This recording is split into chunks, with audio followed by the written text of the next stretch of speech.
Hello friends, Spacey goes back from the void, and we're playing Katawa Shoujo. When the final bell sounds, I realize there's a lot more time left in the day, and I'm left wondering what to do. What do we do? It's odd. At the hospital, I had 24 hours a day of free time. But here, filling the considerably shorter hours feels difficult. Everyone else leaves, and I'm left alone with the teacher. Hey, teach? What should I do? What should we do, I should say? What should we romance, Muto? Do you have a preference? No, I shouldn't be getting into that.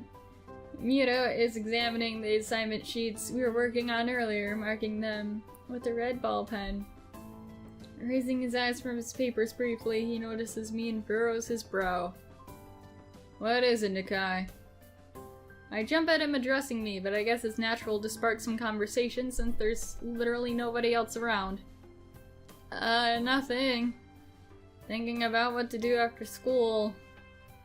The teacher slowly puts the cap on the pen he was holding and arranges his papers into a stack, clacking it against the desk twice. He seems very mythological, and for a brief moment I'm reminded of Shizune, but the teacher is more unhurried and relaxed, and much more routine. You have no plans?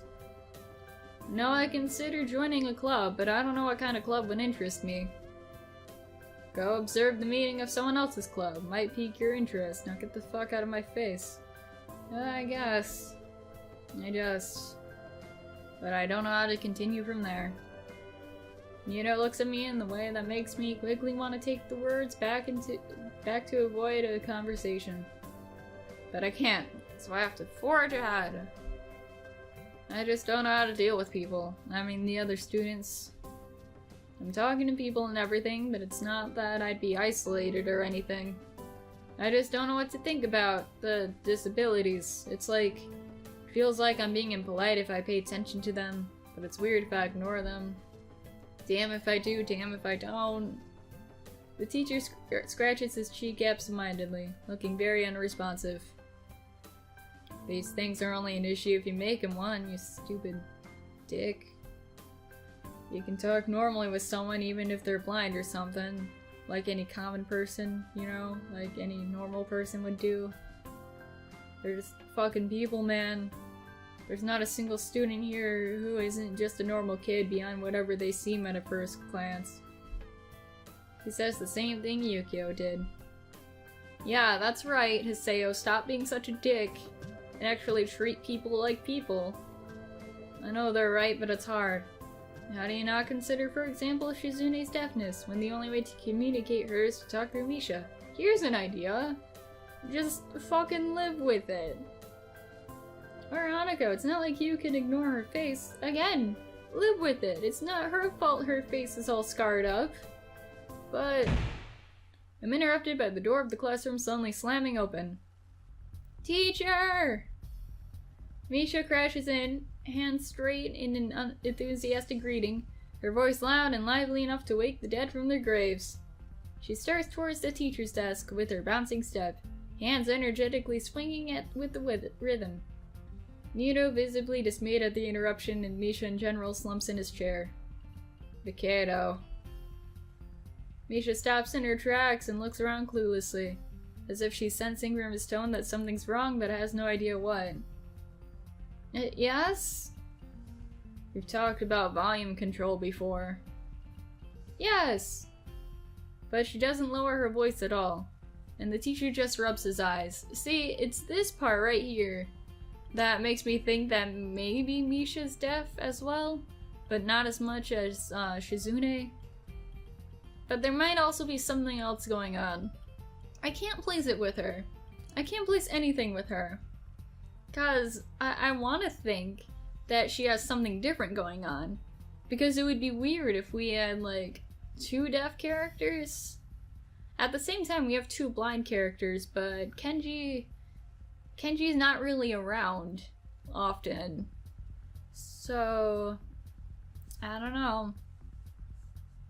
And also Kenji is a boy, so I don't really think he like counts in a dating sim like this. I don't know. Please don't spoil down below. 'Cause that would suck. So what is it? What the fuck you want? Since apparently we're not busy anymore.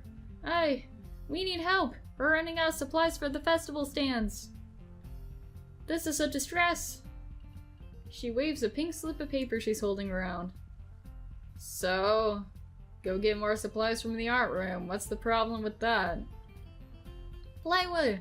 Plywood is always the problem. Last time we wanted more, there was only a little. But that time we took it all and went with that. Now there's like none left, and you know where there are some? I don't understand. How would I know? Go ask the wood shop teacher, whatever.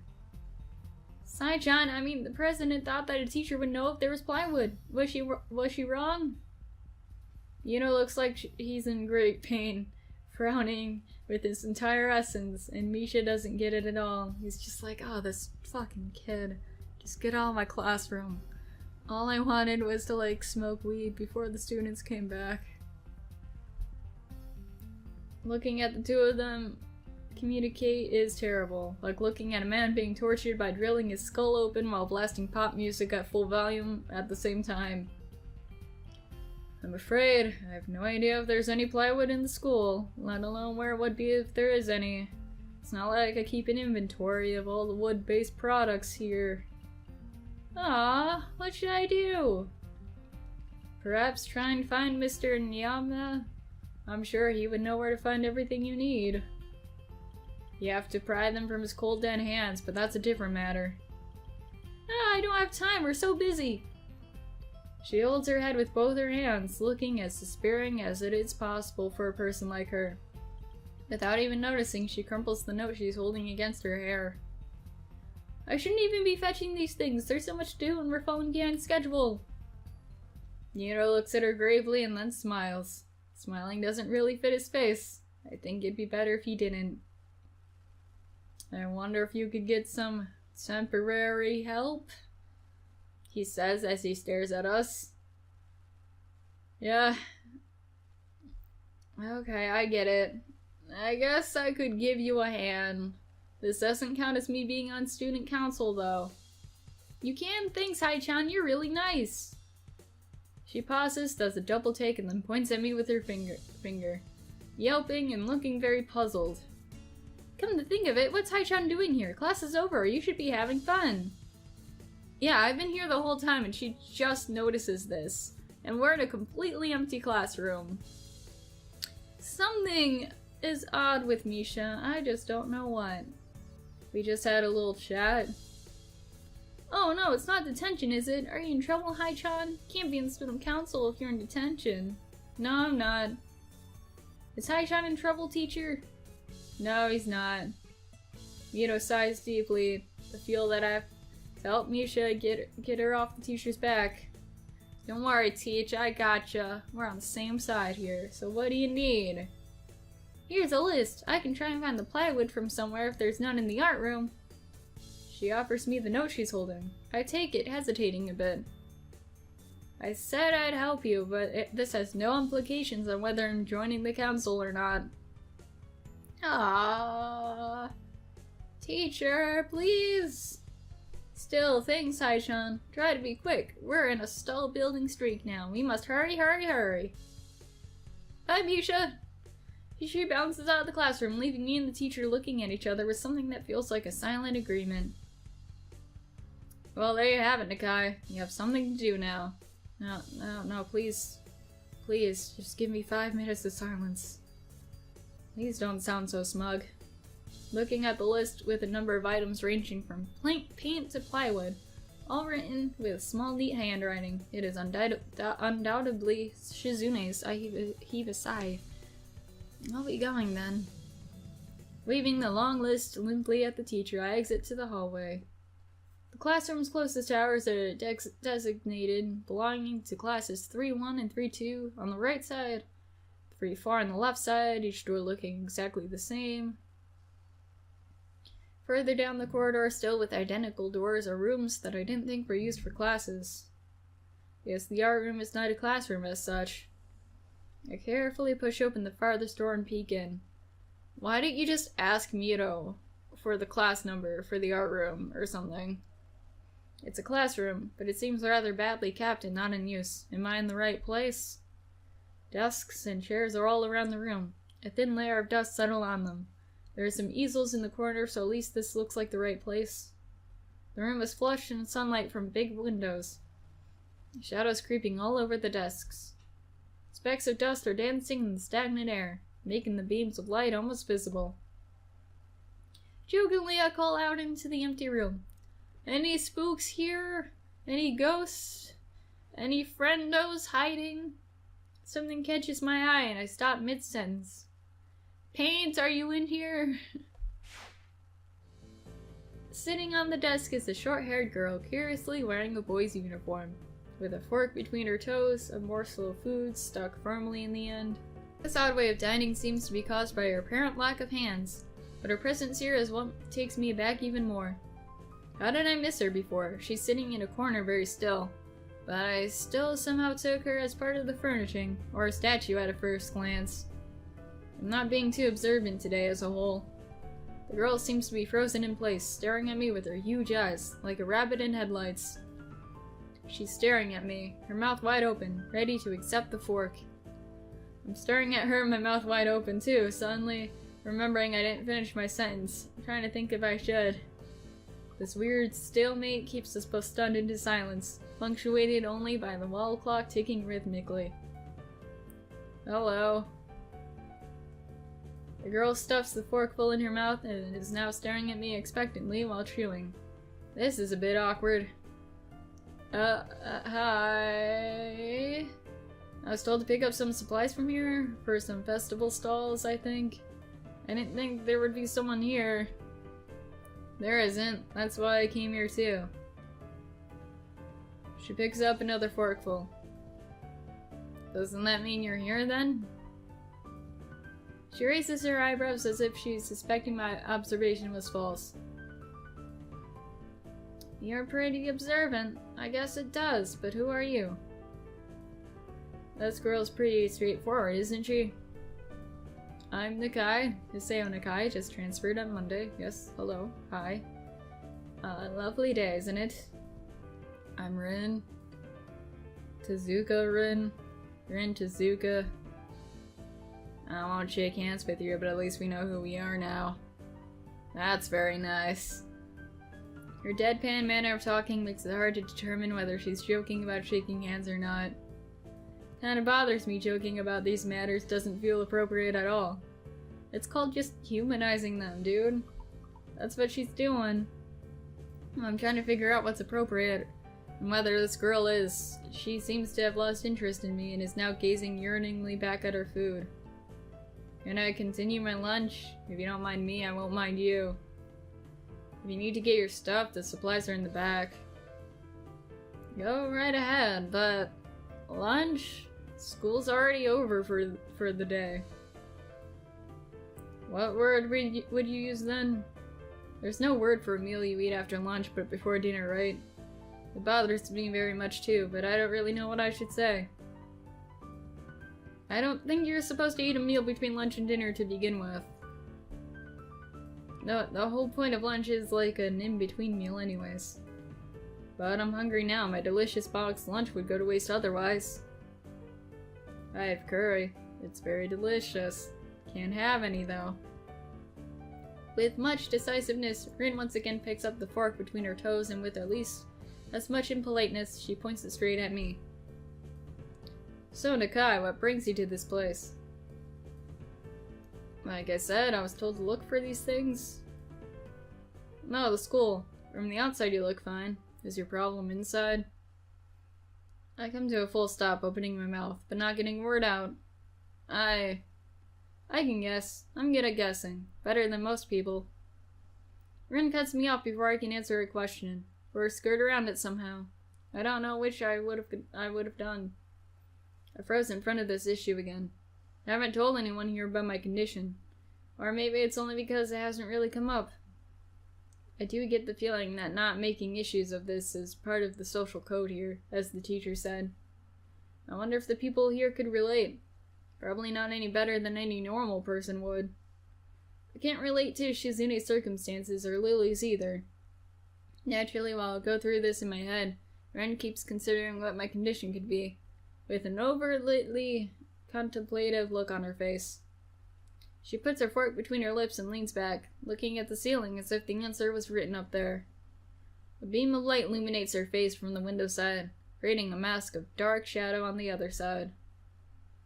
I don't think it's anything in your head, and something in your guts would be boringly ordinary, like this lunch of mine, and less delicious. The problem must be in your pants. This messed up Sherlock Holmes kind of statement and sheer lack of tact was delivered that catches me with completely off guard. Yes, we're here at the school because we have dick issues. I'll have you know, Rin, we don't have any issues with our dick. It is perfectly intact. I think I might have reeled back even physically as Rin's eyes widened in revelation and astonishment. So I was right, there's something wrong with your tackle, isn't there? Still partially in shock, but recognizing the need to reply something. I spit out the first thing I can think of. No, nothing like that. I have a heart problem. Arrhythmia. It's a real thing. Look it up. My dick's fine. Nuts. I said it. More like blurted it out, but I said it. The girl in front of me purses her lips together and glowers at me, looking very disappointed. How boring. Trouble in the pants would have been more scandalous. What's with this reaction? I'm sorry to let you down, I guess. I'm sorry my dick's not all, like, fucked up.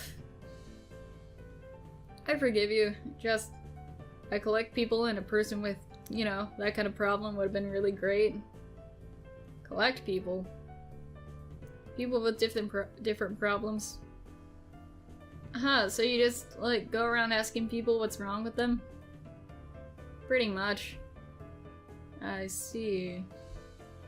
That's... With little left to say, Rin resumes her lunch and the conversation dies away. But I keep thinking about what was said. It's the first time I told anyone else about my condition. All the other people have either known about it already or heard about it from someone else. Or didn't need to know about it, like every other student here so far. Should I have told it as a natural part of introductions? Is it expected of me? Hi, I'm Haseo. I have a serious heart condition. Please be gentle with me. I am a fragile being. Is that how I'm supposed to go around introducing myself from now on? As if our disabilities would define us. What a disgusting thought. Or maybe this Tezuka girl just has an unnatural interest in such things. As I walk to the back of the room to pick up the items on Misha's list, a chance opens to study Rin from the corner of my eye. Her hair is burnt auburn, almost orange, and cropped short. Long hair would probably be impossible with no arms. The boy's uniform and the lack of arms make her body look very thin, almost scrawny. She's not particularly pretty except for her murky green eyes, which flicker restlessly from below her short bangs, even when she eats. The distance and the shadows make it seem like they don't reflect sunlight at all, but instead absorb all of it within them like deep wells. She moves her feet almost as deftly as a normal person would use their arms. However, I can see how this sight would discomfort people, especially while eating. It makes me feel a bit uncomfortable at least. Hesitate to think about the word unnatural, but it's too late now, isn't it? I keep searching the cabins and shelves for Misha's things, but after enough time passes, the silence grows too uncomfortable. So I try to force some conversation out of the strange girl. So do you always eat alone or this late, or do you get the occasional visitor? Visitors? Maybe you are my first occasional visitor, but I don't always eat alone either. Sometimes I eat with a certain person on a roof, if she's not horsing around. She likes to do sports. Oh. And that's all I can think of to say. Both of us fall silent again as Rin forks the last bits of her meal to her mouth. I look down at my haul and double check it with Misha's list. Seems like I have everything except plywood. So I think I have all of my things now. That's very nice for you. Don't feel obliged to stay. I was just about to take a nap anyways. Need to do whatever you're gonna do with that stuff anyway, right? Or perhaps you like to watch girls sleeping. Not sure what to make of this, but Rin looks serious. Even if I did, I think I'd have to be going. I'll catch you around, Tezuka. You can call me Rin. I feel that our relationship is at this point good enough to warrant this much. I was already turning to make my exit, but she draws me back in. Fine, then I'm Haseo. Then you are. Okay, then. It was nice meeting you, despite the awkwardness. Rin looks at me hard in the eyes, but that intimidating feeling you get when someone stares at you isn't there. It's like she's actually not looking at me at all. She blinks a couple times and I can't figure out why a pause like this just popped between us out of nowhere. See you later, Haseo. There's something like a tiny smile there in her face. Maybe. I mean, there literally is one right there. So I don't think there's much you can wander. I'm sorry if it seems like her voice isn't like anything. Like if I'm just using my normal voice. I'm trying to go for like kind of sleepy stoner type feel with her. Cause that's kind of the vibes I get. Not that she is one, but just like it just sounds like the type of voice she'd have. So I'm sorry if it's not different than my own. It doesn't seem like she would have like a really high-pitched girly voice. Quietly back out of the room. As I shut the door in front of my face, I whisper to myself, what an intriguing person. From inside, I hear a muffled sing-song voice. I heard that. What did she hear? Ah, hi, Misha. I didn't realize you were here. I jumped at the sudden appearance of Misha, who I had not heard approaching despite the completely empty hallway. How? She's like loud as fuck. Somehow, she had gotten to jumping distance of me without making a sound. Creepy. It briefly reminds me of Kenji's nutty theory about a global feminist conspiracy, but I pushed that thought aside.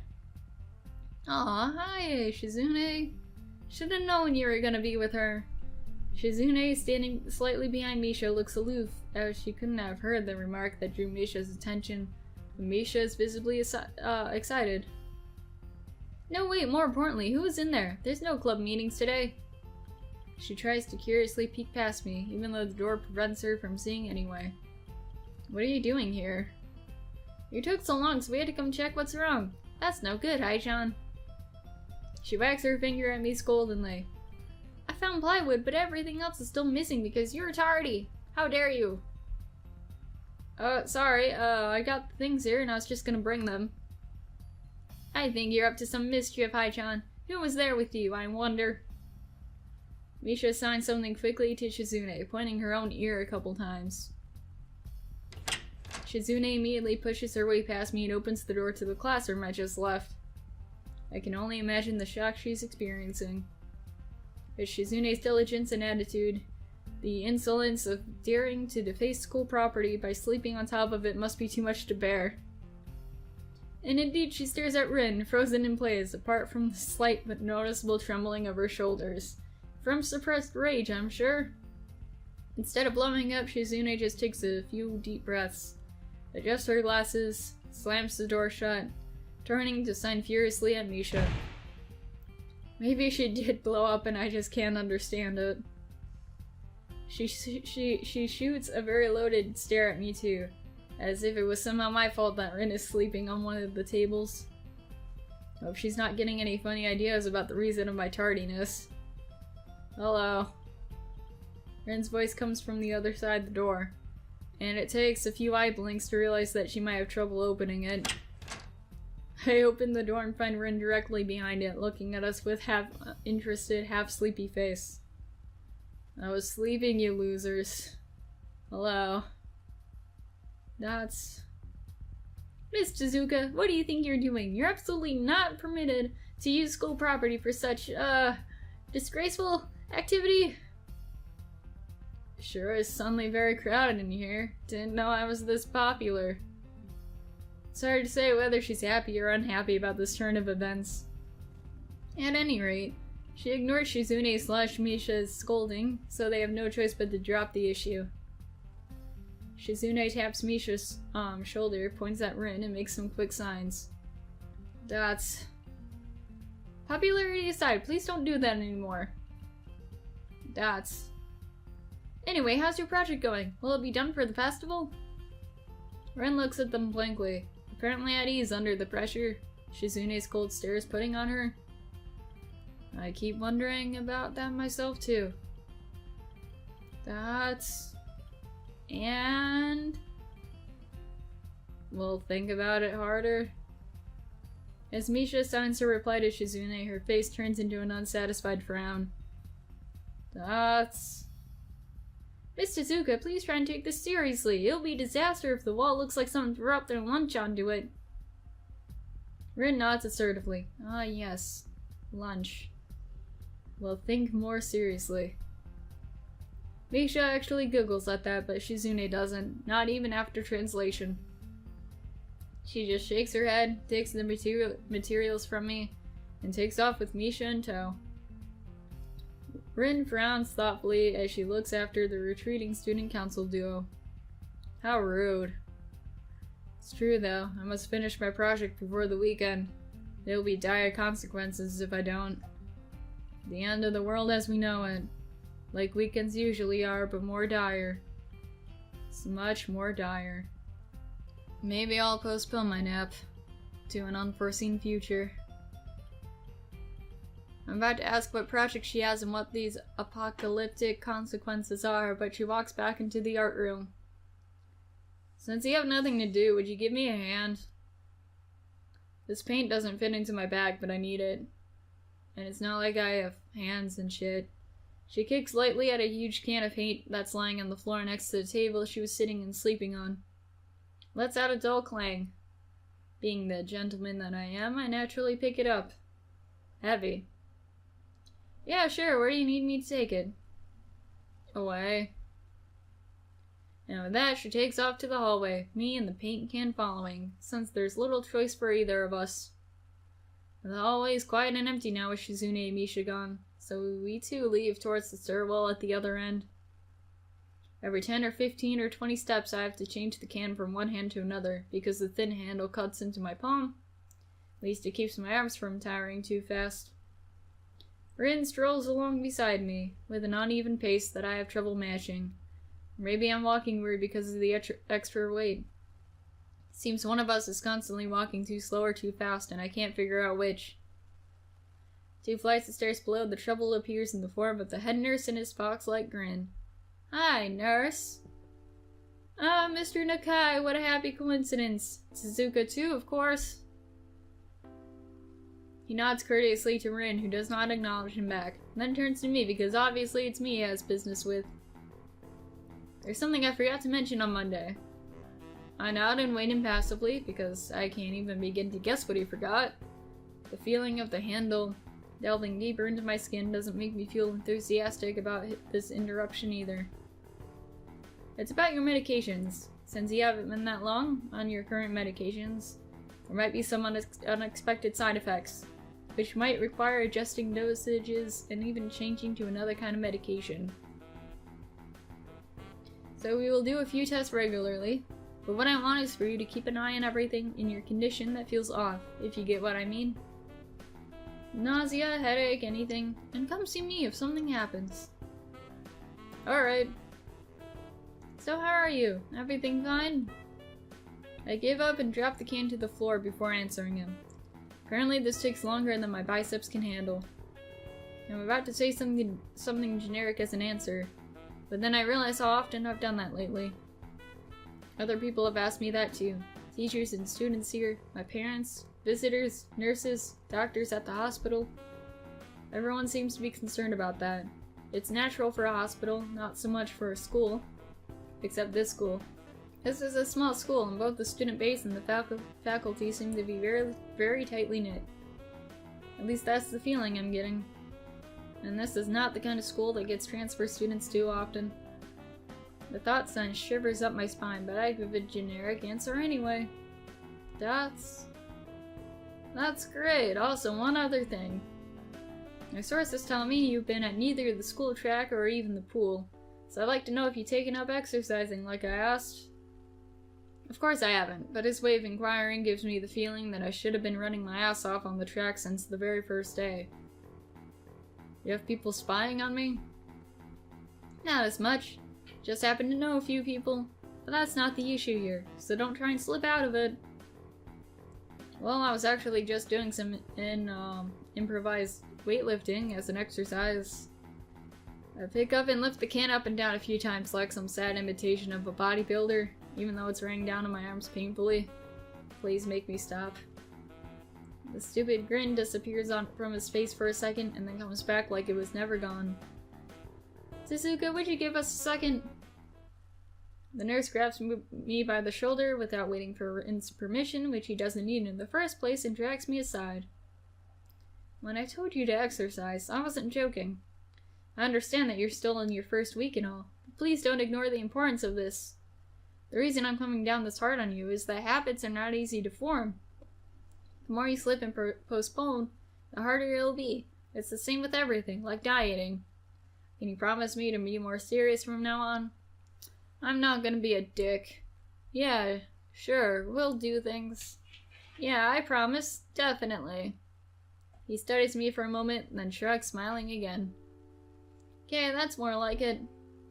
If you go to the school track tomorrow morning, you'll meet my spy, who probably has no qualms offering consultation to you if you want to jog a bit. Consultation? See you around. He leaves with a wave of his hand and no answer. I walk to Rin, who has been waiting, idly leaning against the hallway wall. Okay, so I think I'm gonna end it here. We've officially met all of the chicks. Rin is a complex chick. I've only done her out once, and I got like a bad ending, I think. It was either that or like a really neutral ending. Either way, it wasn't good. Apparently it's like really hard to get a good ending with her. So yeah, we're gonna see what Rin wants to do with this paint can. Maybe, I think after that is the thing with Emmy. It is Emmy, right? That's her name. So we're gonna figure that out sometime in the future. Bye.